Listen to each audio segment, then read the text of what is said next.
आदि पुस्तक 19 पर्व। अनंतर संध्या बेले सेही दुई स्वर्गदूत सदोमरे उपस्थित हेले। सेतेबेले लोट सदोम नगरर द्वारे उपविष्ट थिबारु सेमानकु देखि सेमानक सहित साक्षात करिबाकु उठिला। पुणी भूमिष्ठ प्रणाम करी कहिला, हे मोहर प्रभु माने, मु विनय करुअछि, आज रात्रि आपण मानकर एही दासर गृहरे पदार्पण करी बास करंतु ओ पाद प्रक्षालन करंतु, तोह सकाळ उठी यात्रा करिवे। तहिरे सेमाने कहले, ना, आम्भे माने दांडरे समस्त रात्रि क्षेपण करिबु। मात्र लोट अतिशय बळाइबारु सेमाने ताहा सहित जाई ताहार घरे प्रवेश कले।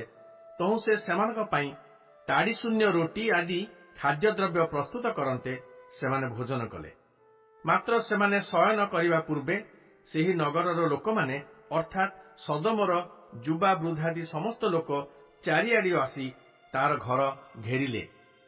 पुणी लोटकु डाकी कहिले, आज रात्रि रे जेउ मनुष्य माने तुम घरको आसिले सेमाने कहांती? सेमानकु बाहर करी आम्भ मानक पाखकु आण, आम्भे माने सेमानक ठारे उपगत हेबा। तहिरे लोट बाहर को आसी द्वार बंद करी कहिला, हे भाई माने, मु विनय करुअछि, एपरि दुर्व्यवहार कर नाही। देख, पुरुष अस्पृष्टा मोहर दुईटी कन्या अछंती, सेमानकु तुम मानक निकटकु आणुअछि। तुम मानक दृष्टि जहा भल ताहा सेमान प्रति कर, मात्र सेही मनुष्य मानक प्रति किछि कर नाही, कारण एथि निमंते सेमाने मो छात तळे आश्रय नै अछंती। सेतेबेले सेमाने कहिले, घुंची जा। पुणी कहिले, ए लोकटा आम्भ मानक मध्यरे प्रवास करिबाको आसी आम्भ मानकर विचारकर्ता हेबाकु चाहे। एबे सेमानक ठारू तो प्रति आहुरी कुव्यवहार करिबा। तो सेमाने सेही मनुष्य अर्थात लोट प्रति बल प्रयोग करी कबाट भांगिबाकु गले। मात्र सेही दुई जन हस्त बढ़ाई लोटको गृह मध्यरे आपणा मानक निकटको टाणी नेई द्वार बंद कले। पुणी द्वार निकटवर्ती सान ओ बड़ समस्तंकु अंध कराइले। तहिरे सेमाने द्वार खोजु खोजु परिश्रांत हेले। अनंतर सेही व्यक्ति माने लोटको कहिले, ए स्थान रे तुमर आउ किए किए अछंती? जुआई ओ तुमर पुत्र कन्यादि जेते लोक ए नगर रे अछंती से समस्तंकु ए स्थान नेई जाओ। जेहेतु आम्भे माने ए स्थान उच्छिन्न करिबा, सदाप्रभुक छामुरे ए नगर विरुद्ध रे महाक्रंदन उठी अछि। एनु सदाप्रभु एई नगर उच्छिन्न करिबा पई आम्भ मानकु पठाई अछंती। तो लोट बाहर को जाई आपणा कन्या मानक सहित विवाह करिबाकु उद्यत जुआई मानकु कहिला, उठ, एठारु बाहर हुओ, सदाप्रभु ए नगर उच्छिन्न करिवे। मात्र जुआई माने तांकु परिहासक परि मणिले। आर दिन प्रभात हुअन्ते दूत माने लोटको चंचल कराई कहिले, उठ, आपणार भार्या ओ जेउ दुई कन्या एठारे अछंती सेमानकु घेनी जाओ, नहिले नगरर दंडरे विनष्ट हबो। तथापि से विलंब कला। तहिरे ताहा प्रति सदाप्रभुकर दया हेतुरु सेमाने ताहार ओ ताहा भार्यार ओ दुई कन्यांकर हस्त धरी सेमानकु नगरर बाहारे रखिले।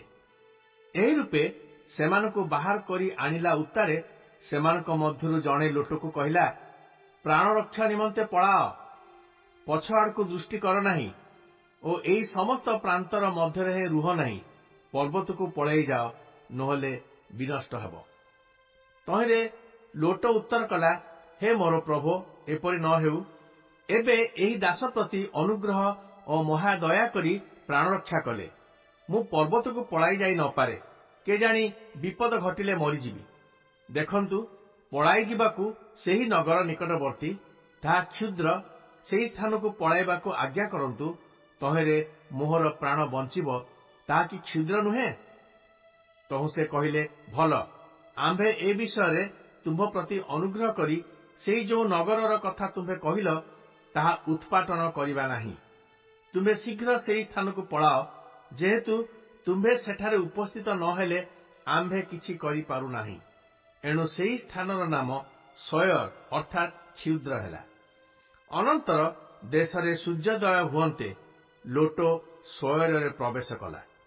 तेबे सदाप्रभु आकाशरु सदाप्रभुक निकटरु सदम ओ हमरा उपरे गंधक ओ अग्निवृष्टि करी ସେହି ସମୁଦାୟ ନଗର ଓ ପ୍ରାନ୍ତର ଓ ତନ୍ମଧ୍ୟସ୍ଥିତ ଲୋକ ଓ ସେହି ଭୂମିରେ ଜାତ ସକଳ ପଦାର୍ଥ ଉତ୍ପାଟନ କଲେ।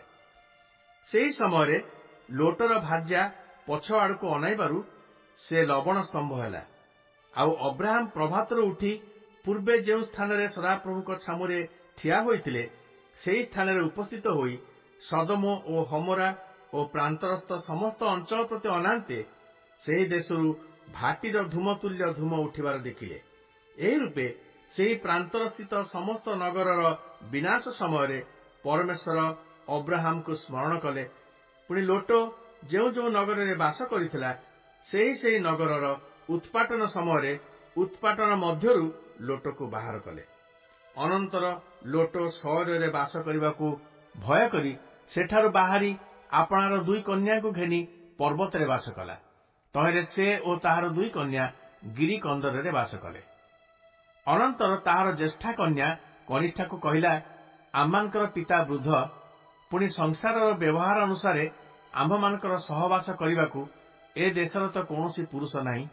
ଆସ ଆମ୍ଭେମାନେ ପିତାଙ୍କୁ ଦ୍ରାକ୍ଷାରସ ପାନ କରାଇ ପିତାଙ୍କର ବଂଶରକ୍ଷା ନିମିତ୍ତ ତାଙ୍କ ସଙ୍ଗେ ଶୟନ କରିବା। ତହୁ ସେହି ରାତ୍ରିରେ ସେମାନେ ଆପଣା ପିତାକୁ ଦ୍ରାକ୍ଷାରସ ପାନ କରାନ୍ତେ ଜ୍ୟେଷ୍ଠା କନ୍ୟା ଉଠିଯାଇ ପିତା ସଙ୍ଗରେ ଶୟନ କଲା। ମାତ୍ର ତାହାର ଶୟନ କରିବାର ଓ ଉଠିଯିବାର ଲୋଟ ଜାଣିପାରିଲା ନାହିଁ।